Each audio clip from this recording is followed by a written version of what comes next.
میں آپ سے ایک موضوع کے اوپر جس مسلسل میں بات کر رہا ہوں، میں بات تو اسی پہ کرنا چاہتا ہوں، لیکن میں آج ایک اپنا لائے عمل دینے لگا ہوں کہ ہم نے اب اس ملک میں یہ جو ظلم اور نا انصافیاں ہو رہی ہیں، اس کے اوپر اب ہم نے کون سی پولیٹیکل ایکٹیویٹی شروع کرنی ہے، اور وہ میں میری جو پولیٹیکل پارٹی ہے، میرے جو کارکن ہیں، ان کو اور میں پاکستانی عوام سے مخاطب ہونا چاہتا ہوں کہ اب اگلا راستہ کیا ہے، کیونکہ مجھے آہستہ آہستہ اب یہ یقین ہو گیا ہے کہ اس کے باوجود کہ ہمارا ملک کا آئین بڑے واضح طریقے سے کہتا ہے کہ الیکشن 90 دن میں ہونی ہے، یعنی جب ہم نے اپنی اسمبلیاں پنجاب کی اور پختونخوا کی، جب ہم نے اپنی اسمبلیاں ڈیزالو کی،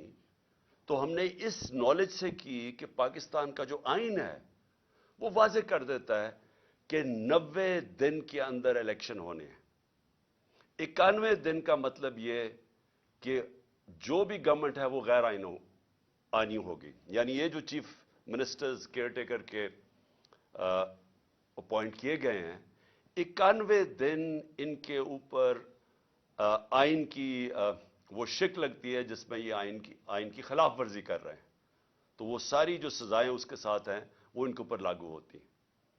اور اس کے اندر جو الیکشن کمیشن ہے، جو چیف الیکشن کمشنر ہے، اس کا جو رولز اب تک سامنے آ رہا ہے کہ اس کے باوجود کہ اس کو پتہ ہے کہ پاکستان کا جو آئین ہے وہ 90 دن کے اندر الیکشن کروایا تھا جب ہماری اسمبلیاں ڈیزالو ہوئی، تو نہ گورنر نے ابھی تک اس کے اوپر چلا ہے، دونوں گورنرز نہیں چلے، نہ الیکشن کمیشن اس کے اوپر چلی۔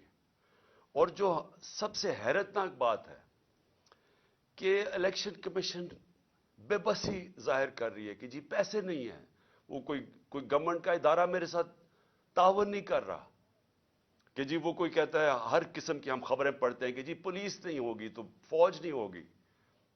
تو میرے پاکستانیوں یہ سمجھ جائیں کہ جس دن پاکستان کے آئین کے اوپر کوئی عمل نہیں ہوتا اور پاکستان کی جوڈیشری عمل نہیں کروا سکتی، یعنی جوڈیشری فیصلہ کرتی ہے کہ یہ ہونا چاہیے آئین، اور یہ آئین کیونکہ جوڈیشری تو آئین کی انٹرپریٹیشن کرتی ہے، تو وہ جب ایک چیز سامنے رکھتی ہے کہ یہ واضح آئین میں، اور اس کے بعد کوئی بھی حکومتی کوئی بھی ادارہ ڈپارٹمنٹ یہ کہے کہ ہم جی اس میں تعاون نہیں کر سکتے، اس کے بعد ملک کا قانون ختم ہو گیا۔ اس کا مطلب یہ کہ جب آپ کے ملک کے آئین کے اوپر پاکستان کی عدلیہ عمل ہی نہیں کروا سکتی، تو یہ سمجھ جائیں کہ اس سے بڑی بربادی ایک ملک کی نہیں ہو سکتی۔ جنگیں ہار کے ملک بچ جاتے ہیں، پھر سے کھڑے ہو جاتے ہیں۔ ایٹم بم، 2 ایٹم بم کے بعد ایک ملک 10 سالوں میں خوشحال ہو گیا۔ بم، جنگیں، زلزلے یہ تباہ نہیں کرتے ملک کو۔ ملک تباہ ہوتا ہے جب اس ملک کا انصاف ختم ہو جاتا ہے، جب اس ملک میں رول آف لا ختم ہو جاتا ہے، جب اس ملک کے جو بنایا ہوا آئین ہے اس کے اوپر عمل ختم ہو جاتا ہے، اور جب ججز اپنی ججمنٹ سے ایک ملک کے اوپر امپوز نہیں کر سکتے، تو ہم آج ادھر کھڑے ہو گئے ہیں۔ ہم آج ادھر کھڑے ہیں کہ ہم تماشا دیکھ رہے ہیں۔ میں پولیٹیکل پارٹی کا ہیڈ ہوں، ہم انتظار کر رہے ہیں کہ کب 90 دن کے الیکشن کا کب شیڈیول آئے گا۔ ہم نے پھر سے میں کہتا ہوں کہ میں کوئی پاگل تو نہیں تھا کہ میں اپنی 2 گورنمنٹس گرا دوں، ڈیزالو کر دوں۔ ہم نے تو آئین کو سامنے رکھتے ہوئے ڈیزالو کیا۔ پہلے ہم ان کو کوشش کرتے رہے، ان کو کہتے، یہ جو امپورٹڈ حکومت آئی ہے ان کو بار بار کہتے رہے کہ دیکھیں یہ ملک آپ نہیں چلا سکتے، آپ کے پاس پبلک مینڈیٹ نہیں ہے۔ الیکشن سے جو آتا ہے اس کے پاس مینڈیٹ ہوتا ہے، جو آکشن سے آتا ہے، یعنی جو لوگوں کے ضمیروں کی قیمت لگا کے کروڑوں روپے حرام کا پیسہ خرچ کر کے لوگوں کو خرید کے گورنمنٹ کراتا ہے، اس کے پاس پبلک مینڈیٹ نہیں ہوتا، وہ اس ملک کو کبھی بھی نہیں سنبھال سکتا تھا۔ جدھر مشکل فیصلے کرنے پڑے، یہ کہتے نہیں جی ہم نے بڑے مشکل فیصلے کیے، انہوں نے کیا مشکل فیصلہ کیا؟ قیمتیں بڑھا دی، یہ کوئی مشکل فیصلہ ہے کہ آپ آ کے ہر بجلی کی، گیس کی، سب کی، اور یہ جو قیمتیں بڑھاتے جا رہے ہیں کہ جی ہمیں آئی ایم ایف نے کہا. ہم بھی آئی ایم ایف کے نیچے تھے، ہم 2.5 سال آئی ایم ایف کے نیچے تھے، ہمیں بھی کہا جا رہا تھا قیمتیں بڑھائیں. ہم نے اپنے ملک کی دولت بڑھائی، ہم نے ویلتھ کریشن کی، ہم نے وہ اپنے ملک میں زیادہ ڈالرز، تاریخ میں سب سے زیادہ ڈالرز لے کے آئے. ہم نے پوری کوشش کی کہ ہمارے ملک کی جب دولت بڑھے گی تو ہم قرضے واپس کریں گے. انہوں نے آ کے آئی ایم ایف کے کندھے پہ بندوق چلائی، ساری چیزیں مہنگی کر دی کہ جی آئی ایم ایف کہہ رہا ہے ہمیں، اور لوگوں کی کمر توڑ دی. اور جو آمدنی تھی جس سے ہم نے قرضے واپس کرنے تھے وہ سکڑ گئے ہیں. نہ ہماری ایکسپورٹس بھی نیچے آ گئی، ریمیٹنس بھی نیچے آ گئی، اب ٹیکس کلیکشن نیچے آئی کیونکہ انڈسٹری بند ہو رہی ہے. جو ہماری پیداوار تھی، جو کسانوں کا حال ہے، وہ اب کسانوں کی پیداوار جب نیچے آئے گی تو ہم نے قرضے واپس کیسے کرنے ہیں؟ حل یہ تو نہیں ہے کہ اور مزید اور قرضے لیتے جاؤ، حل تو یہ ہے کہ ملک کی دولت میں اضافہ کریں تاکہ ہم قرضے واپس کریں.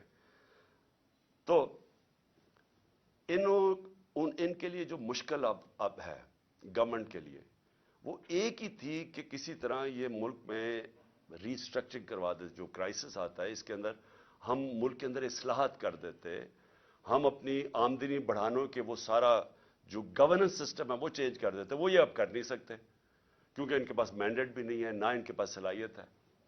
لیکن میں آج اپنی قوم کے سامنے جو بات کہنا چاہتا ہوں کہ دیکھیں، اگر کسی کا خیال ہے، یہ میں پہلے بھی کہہ بیٹھا ہوں، کہ کوئی بڑا قابل، کوئی جینیس، کوئی اکانومسٹ دنیا سے باہر لے آئیں اور وہ ہمیں کوئی ایسی اکنامک پالیسی دے جس سے ملک اٹھ جائے گا، تو آپ کو سمجھنا چاہیے کہ اکنامک پالیسی ایک ملک کی انوائرمنٹ کے اندر بنائی جاتی ہے. یعنی ایک ماحول ہوتا ہے جس کے اندر اکنامک پالیسی امپلیمنٹ کی جاتی ہے.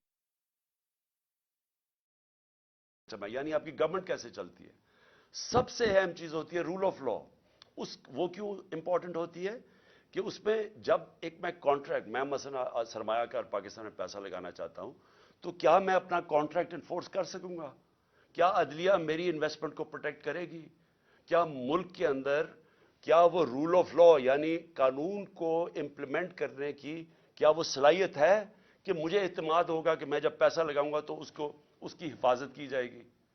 آج یہ حال ہے کہ جو لوگوں نے پاکستانی بینکوں کے اندر ڈالرز رکھے ہوئے تھے، آج ان کو ڈالرز نہیں مل رہے.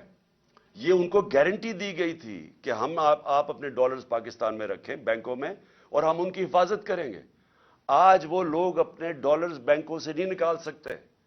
یہ بھی یہ کانٹریکٹ جو سوشل کانٹریکٹ ہوتا ہے عوام میں اور حکومت میں، پہلے تو اس کی نفی کر کے رکھ دی ہے. اب سوچیں کون باہر سے پیسے لے کے آئے گا پاکستان میں؟ بلکہ بیرون ملک پاکستانی ابھی بھی اپنا پیسہ نکالنا شروع ہو گئے ہیں یا پیسہ نہیں لا رہے پاکستان میں، جس کا مطلب کہ ڈالرز مزید اور کم ہوتے جا رہے ہیں پاکستان میں، جس کا مطلب ڈالر کے قرضے بڑھتے جا رہے ہیں پاکستان میں. تو اس ماحول کے اندر یہ جو آج اتنی بڑی ہمارے آئین کی خلاف ورزی ہو رہی ہے کہ 90 دن سے یہ کوئی ان کی سوچ نہیں نظر آ رہی کہ 90 دن کے اندر الیکشن کروانا ہے، بلکہ پورا دباؤ رکھا جا رہا ہے، ہر ادارے کے اوپر دباؤ رکھا جا رہا ہے کہ کسی نہ کسی طرح یہ الیکشن کو کھینچے. کیونکہ یہ ساری جو پی ڈی ایم ہے یہ الیکشن سے بھاگ رہی ہے، ڈرتی ہے الیکشن لڑتے ہوئے. ان کو پھر سے میں کہتا ہوں، یہ الیکشن سے گورنمنٹ میں نہیں بیٹھے، آکشن سے بیٹھے ہوئے ہیں. یہ ڈرے ہوئے ہیں الیکشن ہوگا یہ ہار جائیں گے. لہٰذا اس کا مطلب یہ ہے کہ آئین کی خلاف ورزی ہو جائے لیکن الیکشن نہ ہو. اور یا پھر یہ کوشش کر رہے ہیں جو میں نے بات شروع کی تھی کہ میں پارٹی کا ہیڈ ہوں، ہمیں ابھی تیاری ہونی چاہیے تھی الیکشن کیمپین کی، مجھے ابھی ٹکٹس فائنلائز کرنے چاہیے تھے لوگوں کے تاکہ وہ ہمارے سارے جو کینڈیڈیٹس اپنے حلقوں میں نکلیں، لیکن ابھی تک ہمیں ڈیٹ ہی نہیں مل رہی. اور یہ کدھر تک جائیں گے؟ کیا ان کا وہ خیال ہے جو انہوں نے کراچی میں کیا تھا کہ ڈیلے کرتے کرتے ڈیٹس چینج کرتے کرتے آخر میں اتنا تھوڑا ٹائم دیا الیکشن سے پہلے کوئی کیمپین ہی نہیں کر سکا، کیونکہ یہ چاہتے تھے کہ ٹرن آؤٹ کم ہو. اگر لوگ کم نکلیں گے ووٹ ڈالنے کے لیے تو یہ سمجھتے ہیں کہ انہوں نے دھاندلی کر کے یہ الیکشن جیت سکتے ہیں. جو کراچی میں پیپلز پارٹی کا کراچی میں ووٹ بینک ہے ہی نہیں، کوئی پول سروے کر لیں، لیکن وہ الیکشن میں بڑا کارنامے دکھاتی ہے. وہ کیوں کرتی ہے؟ کیونکہ لوگ نکلتے نہیں اور دھاندلی کا موقع مل گیا. ہماری جو تحریک انصاف کی کوشش، جو ہم 16 جولائی کا الیکشن جیتے، اس کے بعد جو ہم اکتوبر کے اندر نیشنل اسمبلی کے الیکشن جیتے، جو ہم 16 جولائی کو پروونشل اسمبلی کے پنجاب میں الیکشن جیتے، ہم کیسے جیتے؟ کیونکہ بڑا زبردست ٹرن آؤٹ ہوا. پبلک، وہ کبھی بائی الیکشن میں اتنی پبلک نکلی نہیں، اس لیے ہم جیت گئے. اور دھاندلی کے باوجود ہم جیتے. سب ایک ہی پیج پہ کھڑے تھے، ساری پارٹیز ایک طرف تھی، ان کو پوری اسٹیبلشمنٹ کی بیکنگ تھی، الیکشن کمیشن کے ساتھ ہی. کیونکہ پبلک باہر نکلے، ہم جیت گئے. تو اب یہ مجھے خوف یہ ہے کہ کوششیں کر رہے ہیں کہ اینڈ میں جا کے اگر الیکشن ہو بھی، پہلے تو کوشش ان کی ہے کہ الیکشن نہ ہوگا اگر اینڈ میں، تو اتنی کم ٹائم ہمیں کیمپین کا ملے کہ یہ اس کم کیمپین کو استعمال کرتے ہوئے یہ الیکشن جیت جائیں. یہ اس وقت جو ان کی ہمیں نظر آ رہی ہے، ان کی پالیسی. اور میں اس لیے اپنی ساری قوم کو کہہ رہا ہوں کہ ہم، اگر یہ ان کا خیال ہے کہ ہم چپ کر کے ان کو الیکشن کو چوری کرنے دیں گے، یہ نہیں کر سکتے. اور یہ اگر ان کا خیال ہے کہ ہر حربہ استعمال کریں گے، اور پورا پریشر انہوں نے عدلیہ کے اوپر اب ڈال دیا ہے، ساری کوشش یہ ہے کہ کسی طرح الیکشن آگے جائے، تو اس کے اوپر ہم نے فیصلہ کیا ہے کہ ہم یہ جو ابھی میں تحریک اناؤنس کروں گا، ہم اس میں اب نکلنے لگے ہیں. میرا ذرا دوسرا اسی کا پہلو، اب میں جو اگلا پہلو لانا چاہتا ہوں کہ دیکھیں، ہم جو یہ پچھلے 10 مہینے میں ہم نے دیکھا ہے کہ پاکستان کی تاریخ میں اس طرح انسانوں کی بنیادی حقوق کی کبھی ایسی خلاف ورزی، پامالی نہیں ہوئی جو آج ہے. کبھی اس طرح بے شرمی سے، یعنی اسٹیٹ پاور استعمال کی گئی سیاسی مخالفین کے خلاف جو اب ہو رہا ہے. میں نے اس کی کئی مثالیں میں کئی دفعہ بتا چکا ہوں کہ جو شہباز گل سے شروع ہوا تشدد، اس کو ننگا کیا گیا، اس سے جو ظلم کیا گیا جیل میں، مجھے ابھی تک افسوس ہے کہ کوئی ان لوگوں کے اوپر کارروائی نہیں ہوئی جو ذمہ دار تھے اس کے. اس کے بعد اعظم سواتی سے جو کیا گیا، اب جو اعظم سواتی سے کیا گیا، وہ قوم ہل گئی. خاص طور پہ پہلے تو جو تشدد کیا، اس کے بعد جو ایک ویڈیو کیسٹ، ویڈیو اس کی بھیجی گئی ان کی بیوی کو اور ان کی بیٹی کو. اس طرح کی چیزیں کبھی اس ملک کی تاریخ میں نہیں ہوئی کہ ایسی بلیک میلنگ اور ایسا اس ملک میں نہیں ہوا. اور اس کے بعد جو فواد چودھری کو اٹھایا، شیخ رشید کو اٹھایا، لیکن جو صحافیوں سے ہوا، میں اس لیے بار بار کہتا ہوں کہ یہ سارا کنیکٹڈ ہے. منہ بند کروانے کے لیے، بلیک میل کرنے کے لیے ساری کیمپینز کی گئی. ارشد شریف سے جو ہوا ہے، یعنی میں ارشد شریف کا اس لیے کہتا ہوں کہ اس طرح کی تو ہم نے کبھی سوچا بھی نہیں، تصور بھی نہیں کیا تھا کہ اس طرح کے ایک پاکستان کے بیسٹ، بہترین انویسٹیگیٹو جرنلسٹ سے جو اس کے اوپر ایف آئی آرز کاٹی گئی، اس کو ملک سے باہر پھر دھمکیاں دی گئیں، اور وہ دیکھیں اس کو کہ ایسا وہ ایک مجاہد جو کھڑا رہا، رائے حق پہ کھڑا رہا، اور پھر اس کو جو قتل کیا گیا کیریا میں. یعنی اس طرح کی میرے ہوتے ہوئے تو کوئی میں نے مثال نہیں دیکھی. حالانکہ میں نے جنرل مشرف کا مارشل لاء دیکھا، وہاں کبھی اس طرح کی حرکتیں نہیں ہوئی جو ان 10-11 مہینوں میں ہوئی. اور اس کے بعد میں اور بھی جمیل فاروقی، وہ جا کے بتا رہے ہیں کیسے ننگا کیا گیا، ٹارچر. کتنے سوشل میڈیا کے ایکٹیوسٹ، ینگ لڑکیوں کو تو دھمکیاں، لڑکوں کو جنہوں نے اٹھایا اور اس کے بعد ان کو کسی سیف ہاؤس میں لے کے گئے، وہاں مار دھاڑ کر کے اس کو واپس لے آئے. اور اس سے یہ سوچا یہ جا رہا ہے کہ اس سے یہ کنٹرول کر لیں گے ملک کو. جس طرح ہم بھیڑ بکریاں ہمیں مار مور کے تو ہمیں سارا کو کنٹرول کر لیں گے، یہ سارا ہو رہا ہے اس کے پیچھے. میں اس کے اوپر خاص توجہ ذرا دینا چاہتا ہوں کہ میری جو جے آئی ٹی ہے، میں یہ اس لیے آپ کے سامنے رکھ رہا ہوں کیونکہ میں یہ بار بار لوگوں کے سامنے اس چیز کو لے آیا ہوں.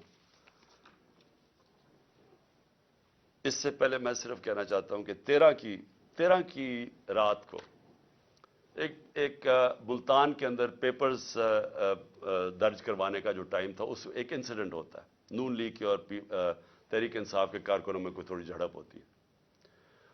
اسی دن رات کو नून लीग के कारकुनों को कुछ नहीं कहा जाता, एक दो के ऊपर एफआईआर काट देती है, उनको कुछ नहीं कहा जाता। 20 तहरीक इंसाफ के कारकुनों के घरों में उस दिन सारी रात 2-2, 3-3 बजे घरों में घुसे, वहां ना चादर और चार दीवारी की ना इन्होंने परवाह की। जिस तरह 25 मई में इन्होंने किया हमारे साथ, एमपीज के घरों में घुसे 2-2, 3 बजे। भाई आप पुलिस हैं, ये पुलिस से ये काम करवाया जा रहा है, तो लोग पुलिस से नफरत करेंगे या नहीं करेंगे? कौन सी दुनिया की पुलिस ये करती है? डाकुओं की तरह लोगों के घरों में घुसाते हैं 3 बजे और वहां जाके औरतों के सामने, उनकी फैमिलीज के सामने वहां खौफ फैलाते हैं और डराते हैं, धमकाते हैं, चीजें तोड़ के चले जाते हैं। ये कौन सी दुनिया में होता है? और किधर है इंसानों के? और ये कौन है? ये पॉलिटिकल वर्कर्स है। इन्होंने कौन सा जुर्म किया है कि ये जो 25 में कौन सा जुर्म किया था कि जो इन्होंने जिस तरह का जुल्म किया? और आज देखें कि ये जो केयर टेकर गवर्नमेंट जो होती है न्यूट्रल, इसका मतलब होता है कि ये बिल्कुल गैर जानिबदार होती है। केयर टेकर गवर्नमेंट ऐसी बिठाएं जो हमारे सख्त मुखालिफ, जिस तरह यह चीफ मिनिस्टर पंजाब का बैठाया हुआ है, इसकी चैनल देख लें, यह हमारा बदतरीन मुखालिफ है और आसिफ जरदारी का बगल बच्चा है। उसको लाके यहां बैठाया गया और वो आदमी जो कि जिसका किरदार मशकूक है, जिसने नैब में सेटलमेंट की हुई है, यानी करप्शन के अंदर पैसे दिए हुए हैं, उसको ऊपर लाके बैठा दिया। उसने सारे वो ऑफिसर्स, हमने 23 ऑफिसर्स की लिस्ट दी कि इन्होंने हमारे ऊपर 25 मई पर तशद्दुद किया, उनमें से 16 को यहां वापस लाके बैठा दिया और अहम पोजीशंस पे बैठा दिया। और उन्होंने फिर जो किया अभी से आते साथ ही, यानी हमें है केयर टेकर गवर्नमेंट जो हमने वॉलंटरली अपनी गवर्नमेंट्स डिसॉल्व की। आनी चाहिए थी केयर टेकर जो न्यूट्रल होनी चाहिए थी, हमारे मुखालिफिन को ऊपर बैठा के, और वो हरासा हो रहा है इस वक्त। हमारा अली साई है, मैं जरा एक और आपके मसाल, अली साई हैं दामाद चीफ जस्टिस पंजाब के, लाहौर हाई कोर्ट के। उसके ऊपर पहले किसी आदमी को पकड़ा, उसको बंद किया, उसके ऊपर तशद्दुद किया, उससे केस बनाया उसके खिलाफ, और अब उसको नैब में बुलाया जा रहा है। उस्मान डार हमारे वहां सियालकोट के जो एमएनए के एस्पिरेंट है, एक आदमी को पकड़ा, वो हालांकि उसकी कोई पोजीशन नहीं थी, उसको पकड़ा, उसको कहा इसके खिलाफ केस बनाओ, तुम स्टेटमेंट दो इसके अगेंस्ट। उसको लेके गए, उसको बंद किया, सेफ हाउस में बंद किया, उसको पहले मारा, धमकाया, नंगा किया, उसके बाद कहा आपके बीवी बच्चों से हम ये करेंगे, अगर आप ये नहीं करेंगे, उसे स्टेटमेंट साइन करवा ली। और ये सिर्फ और सिर्फ कोशिश इनकी कि किसी ना किसी तरह तहरीक इंसाफ को कमजोर किया जाए, डराया धमकाया जाए। इस वजह से मैं वो अभी तहरीक अनाउंस कर रहा हूं इसके बाद कि इनका जो आपका शौक है, इंशाल्लाह हम आपका शौक पूरा कर देंगे। लेकिन जो अफसोसनाक चीज है, मैं ये सिर्फ अपने कारकुनों का इसलिए बताना चाहता हूं कि एक तो ये क्या करते हैं कि इनके ऊपर जुल्म करते हैं लोगों पे, फिर उसकी कहानियां आती हैं हमारे लोगों के पास कि जी ये आपके ऊपर जुल्म किया गया, ताकि वो बाकी लोग डर जाएं। हमारे एक एमपी हैं पंजाब के, उसको इन्होंने बुला लिया, डराया धमकाया, फिर उसको आजम स्वाति की उन्होंने वो वीडियो दिखाई जिधर आजम स्वाति के ऊपर तशद्दुद हो रहा है। उसको दिखाया गया कि तुम्हारे से भी होगा। आजम स्वाति के ऊपर जब तशद्दुद कर रहे थे तो उसको कह रहे थे इमरान खान को बताए, उससे ये हम करेंगे। ये हमारे वो लोग हैं जो हम पेट काट के जिन एजेंसीज को पाल रहे हैं, वो ये धमकियां दे रही हैं। फिर वो शहबाज गिल उसके बाद सारा वक्त पूछेगी जी बताओ इमरान खान ने नहीं, उसने तुम्हारे खिलाफ स्टेट, यानी शहबाज गिल से मेरे खिलाफ उसे ले रहे थे, एविडेंस ले रहे थे कि बताओ कि इमरान खान ने करवाया ताकि मुझे फंसा सके। जिसको यहां सरकारी नौकरों को इन्होंने जो पंजाब में थे, जिनको अब ओएसडी कर दिया, उनको बार बार पूछते थे जी बचाओ, कोई करप्शन है, कोई इन्होंने कुछ किया, कोई इन्होंने पैसे लिए, कोई पोस्टिंग ट्रांसफर पे। ये आज हाल है कि क्योंकि ये चाहते हैं कि हम इन करप्ट लोगों को मान जाएं, तो इस तरह के हालात हैं। लेकिन मैं जो सबसे जो हम सब के लिए एक फिक्र करने वाली बात है, मेरे ऊपर हमला होता है, एक्स प्राइम मिनिस्टर, वो पहले मैं कहता हूं कि ये हमला होने वाला है, मैं बताया सबको, मैंने मीडिया पे गया, लेकिन जिन्होंने हमला किया वो सारे इख्तिदार में बैठे थे। एक डर्टी हैरी था, वो भी पावर में था, उसके पास सब सारी अंदरूनी पावर है। दूसरी तरफ राना सनाउल्लाह और शहबाज शरीफ। अब जब मुझे पता था कि ये सारी जो प्लानिंग हो रही है, क्योंकि उसके बाद हमें तो पूरी खबरें आ रही थी और अंदर से खबरें आ रही थी कि ये होने वाला है। तो जब ये हुआ, जब मेरे पर वो वजीराबाद में इंसिडेंट हुआ, तो मैं इसके ऊपर हम काफी बातचीत कर चुके हैं कि इन्होंने एकदम कह दिया कि एक शूटर है। जो जेआईटी बैठी उसने थोड़ी देर के बाद साबित कर दिया 3 शूटर थे। उसका फोरेंसिक था भी, 3 जगह से गोलियां, वो खोल मिले गोलियों के। और वो जो सारा बयानिया था कि एक शूटर ने और दीनी इंतसाब पसंद ने किया, वो सारा खत्म हो गया। उसके बाद वो जेआईटी, मैं भी सिर्फ आपको याद कराऊं कि जो पंजाब की बनाई हुई जेआईटी, उसमें ना पंजाब का जो डीपीओ था गुजरात का, जिसने वीडियो बनाई थी, ना वो पेश होने के लिए तैयार, ना वो अपना फोन देने के लिए तैयार, और ना जो सीटीडी जो टेररिज्म की जो थी, जो उसको उठा के ले गई लड़के को, उसके बाद जो शूटर था उसको जब अपने पास रखा, उन्होंने दूसरी वीडियो बनाई, ना वो तैयार हुए कि नहीं हम नहीं आपको, ना वो पेश होने के लिए आया वो जो सीसीपीओ था, और ना ही उन्होंने अपना फोन दिया। यानी पंजाब गवर्नमेंट की जेआईटी की उन्होंने खिलाफ वर्जी की। मैं ये फिर रूल ऑफ लॉ पे आ रहा हूं कि ये जब इस तरह होना शुरू हो जाए तो गवर्नमेंट तो खत्म हो जाती है। सिटिंग गवर्नमेंट एक तफ्तीश कर रही है, जिस पार्टी की पावर में है गवर्नमेंट, उस पार्टी के सरबराह के ऊपर कातलाना हमला, उसके ऊपर पुलिस वालों ने मना कर दिया। फिर जेआईटी जो बनी, उसके 4 मेंबर्स ने जाके एकदम जेआईटी के खिलाफ बयान दे दिया। प्रोसिक्यूटर जनरल ने फिर उन 4 के ऊपर तफ्तीश की और उनका इनके ऊपर एक्शन लेना चाहिए, इन्होंने जान के सैबोटाज किया। किसके कहने पे ये हो रहा था? अब सोचें वो कितना ताकतवर होगा जो इसके बावजूद कि हम पावर में बैठे हैं, हमारी पुलिस हमारी बात नहीं सुन रही थी। ये होती है रूल ऑफ लॉ। अब सोचें कि अगर हमारी गवर्नमेंट का ये हाल था कि हम अपने सरबराह के ऊपर जो उस गवर्नमेंट का पार्टी का हेड था, उसको इंसाफ नहीं दे सके, तो बाकियों को क्या इंसाफ देना था उस गवर्नमेंट ने? किसकी बात सुन रहे थे? और अब आप सुने कि उसके बाद अब क्या होता है। केयरटेकर गवर्नमेंट आती है। केयरटेकर गवर्नमेंट का सिर्फ काम इलेक्शन करवाना है। ऑन गोइंग इन्वेस्टिगेशन है जेआईटी की। जेआईटी ने फाइंडिंग्स सामने आ गई, केयरटेकर गवर्नमेंट आके जेआईटी को पहले तो रोक देती है, फिर वो जो ऑफिसर काम कर रहा होता है उसके ऊपर उसको ओएसडी बना देती है, रिकॉर्ड सीज कर लेती है। अब ये जरा सुने, रिकॉर्ड सीज करती है तो ये आज होता क्या है? अदालत पहले तो वो जब जो जेआईटी की तफ्तीश हो रही होती है उसके अंदर जब वो केस लगता है पिछली बारी, तो वो कहते हैं जी हमारे पास तो रिकॉर्ड ही नहीं, और वो रिकॉर्ड ही नहीं दे रहा। एंटी करप्शन के नीचे जो अपना आदमी एंटी करप्शन के ऊपर ये लेके आते हैं, अपने का मतलब शहबाज शरीफ का आदमी, वो हमें रिकॉर्ड ही नहीं देता। यानी जेआईटी को जो अदालत के सामने वो रिकॉर्ड ही नहीं देता जो उसके पास रिकॉर्ड पड़ा होता है। फिर वो जो अदालत उसे कहती है, एंटी टेररिज्म कोर्ट जो गुजरांवाला का है, वो ऑर्डर करता है डीजी को कि रिकॉर्ड प्रोड्यूस करे, हमारे सामने रिकॉर्ड लेके आओ। पहले वो रिकॉर्ड नहीं लेके आता, फिर दूसरी 2 प्रोसिक्यूटर्स जाते हैं एंटी करप्शन में वो रिकॉर्ड लेने। जब वो वहां जाते हैं तो पता चलता है कि सिर्फ 11 सफ़े रह गए हैं, सारा रिकॉर्ड जेआईटी का गायब हो गया, और सिर्फ उसमें से 11 सफ़े रह गए, चुन के वो 11 सफ़े जिनका कोई बेमान है। यानी जेआईटी को सैबोटाज कर दिया गया इस नई गवर्नमेंट ने। और फिर सुने जरा, अब मैं जरा पूरा इसको समझाऊं आप ये क्या हुआ। एक जो होता है जिसको जेल में रखा होता है उसकी बेल हो जाती है, यानी 2 आदमी जेल में, एक को बेल हो जाती है।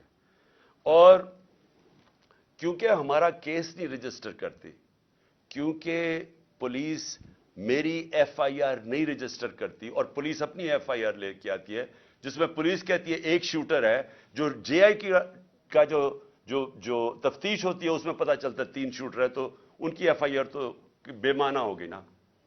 तो अब ये सिचुएशन क्या है कि आज जो मेरे ऊपर हमला हुआ था और जो इतनी देर की तफ्तीश हुई थी, पहले इन्होंने मेरा जब FIR भी नहीं काटी, इतनी तफ्तीश के बाद आज क्या सामने चीज आती है कि जो रिकॉर्ड था वो जान के इन्होंने खत्म किया, सैबोटाज किया। इससे क्या चीजें सामने आती हैं? इससे ये सामने आती हैं कि जो मैं कह रहा था कि जो 3 लोग इसमें मुलव्वस थे, ये आज कंफर्म है कि ये 3 लोग हैं, क्योंकि ये सिर्फ 3 लोग करवा सकते थे। इन्हीं के पास पावर है कि ये JIT को सैबोटाज कर सकते हैं। इन 3 के पास ये सारे, और जो मैंने पहले दिन कहा था कि चीफ जस्टिस साहब आप सुने इसको क्योंकि मुझे इंसाफ नहीं मिलेगा, वो साबित हो गया। कोई इंसाफ मिलने की अब तवक्को नहीं है क्योंकि इन्होंने सारा रिकॉर्ड गायब कर दिया। और ये क्यों किया? क्योंकि इनको पता था कि इन्होंने पकड़े जाना है इसमें। ये सारी कड़ी इन्हीं की तरफ जा रही थी। और इससे यह साबित होता है कि जब मुझे अदालतें बुलाती हैं कि जी आप आके अपीयरेंस करो, मेरा सवाल यह है कि मेरे ऊपर जब हमला हुआ था तो मैं तो उससे 2 महीने पहले कह रहा था कि मेरे ऊपर हमला होने वाला है। मैंने तो यह भी बता दिया था कि दीनी इंतहा पसंद के नाम पे मेरे ऊपर हमला होगा। मुझे तो किसी ने नहीं बचाया, ना किसी ने मेरी कोई परवाह की कि इसके ऊपर एक अटेम्प्ट होने लगा है। और क्योंकि किसने बचाना था, जिन्होंने बचाना था वो खुद ही मुलव्वस थे उसमें।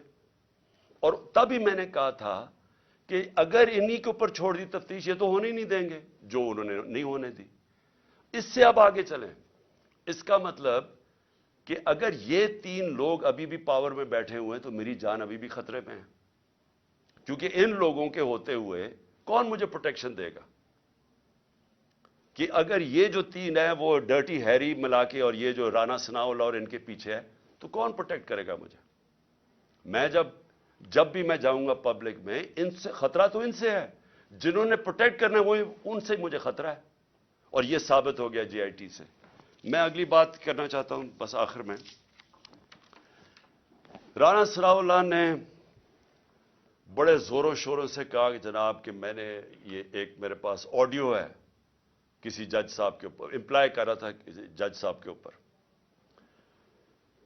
1996 में जब बेनजीर की हुकूमत गिराई गई, तो वो जरा जजमेंट देख लें जिसमें फारूक लगारी ने जब जो गवर्नमेंट गिराई, तो उसके अंदर एक सबसे बड़ी वजह क्या थी कि बेनजीर गवर्नमेंट को उन्होंने कहा कि ये फोन टैपिंग करते हैं, लोगों के फोन टेप करते हैं।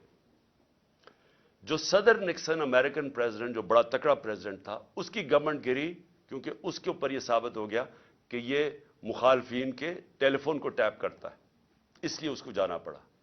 तो यह तो खुद ही इंटीरियर मिनिस्टर ने कह दिया कि हम फोन टैप करते हैं। इसके ऊपर इनकी गवर्नमेंट जानी चाहिए।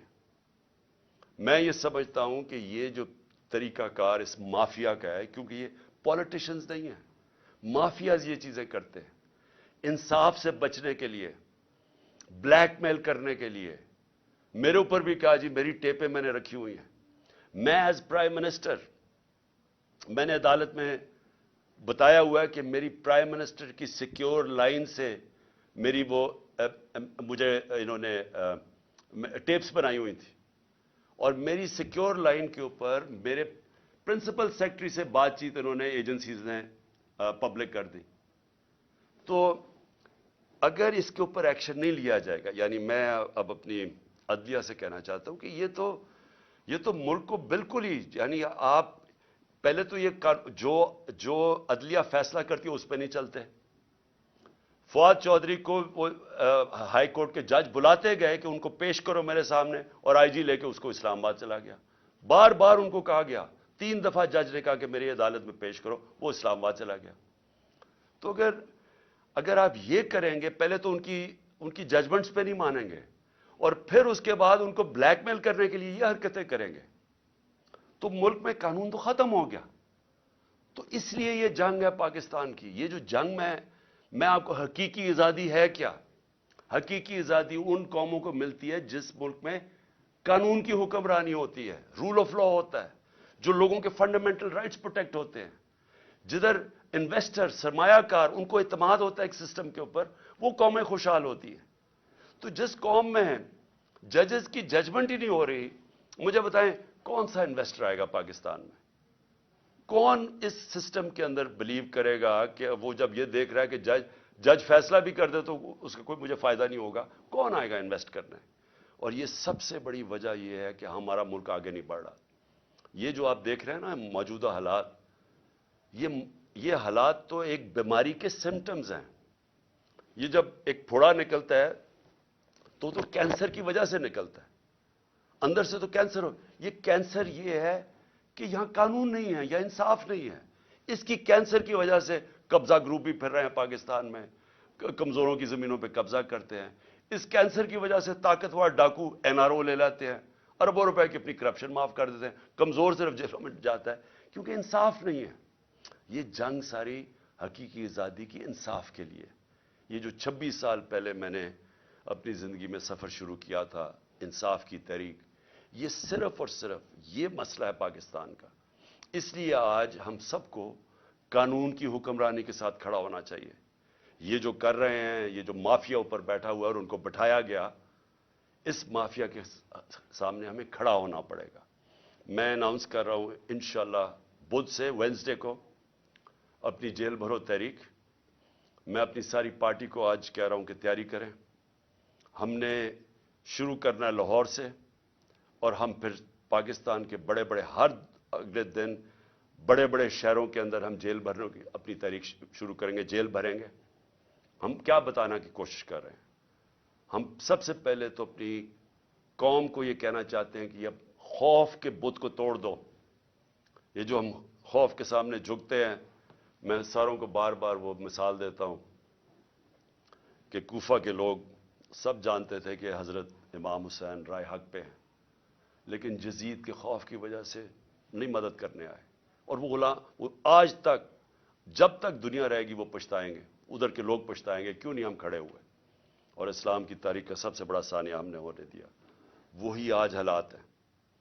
आज भी पाकिस्तान के अंदर हम डरे, ये डराते हैं हमें। जिस तरह फिरौन की से डर के वो सारे लोग गुलाम बने हुए थे जब हजरत मूसा आए और उन्होंने कोई उसका सामना खड़ा हुआ। आज भी ये कोई आप अपने ज़हन से निकाल दें कि ये जो हमें डराते हैं ना कि हम आपको जेलों में डाल देंगे। और मैं ख़ास तौर पे वो सारे लोगों का शुक्रिया अदा करना चाहता हूं जो जब उनको पता चलता है मुझे जेल में डालने आ रहे हैं तो सारे यहाँ आ जाते हैं और सारी रात मैं उनकी आवाज़ें सुनता हूं और नारे सुनता हूं। तो मैं उनका शुक्रिया अदा करना चाहता हूं। लेकिन मैं उनको भी सबको कहना चाहता हूं कि देखें, ये हमें कोई, ये जो जेल से डरा रहे हैं, हम जेल भर देंगे, इनके पास जगह ही नहीं होगी जेलों के अंदर। लेकिन ये तो नहीं होगा कि जेल के खौफ से ये हर किस्म का जुल्म करें इस मुल्क पे, चोरों को ऊपर मुसल्लत कर दें, चोर फिर हमें डराएं जेलों से, अवाम की कमर तोड़ दें महंगाई से। इनके पैसे बाहर पड़े हैं, इनको फर्क ही नहीं पड़ता, डॉलर्स में इनके पैसे पड़े हैं। कौम की यहां बेचारा तनख्वाहदार तबका आज कैसे गुजारा करता होगा?